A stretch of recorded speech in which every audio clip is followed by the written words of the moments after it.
المنافسة دائما ما تكون إيجابية وتعلمك الكثير.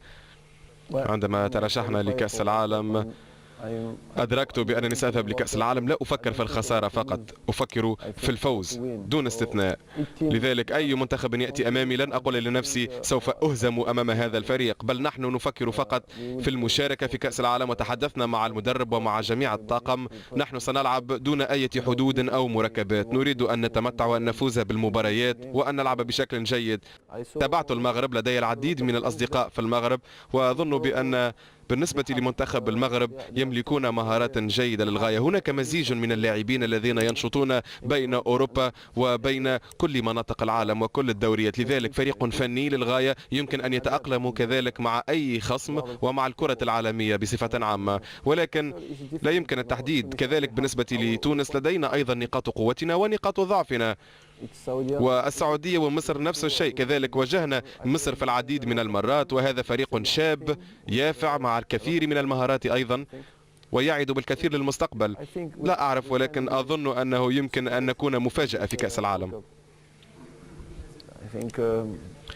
في هذه اللحظة المغرب منتخب يملك العديد من المهارات، لعبنا أمامهم مباراة ودية في شهر مارس الماضي ورأينا شيئا ممتازا فعلا، ولكن أظنهم في نفس مستوانا تحديدا. لا يوجد منتخب أفضل من غيره، لديهم فقط خصال مختلفة عن غيرهم. ولكن بالنسبة للمنتخب التونسي في الوقت الحالي وخلال السنة الماضية كذلك قدمنا مستويات جيدة، لم نهتم بالمنتخبات الأخرى كثيرا. مدربنا ركز فقط على أنفسنا وعلى لاعبيه وعلى منتخبه، لذلك نحن استغلينا ذلك لأنفسنا كي نفكر في أنفسنا وفي مبارياتنا وطورنا من أنفسنا. لذلك أعتقد أنه من الجيد أن نواجه أي منتخب.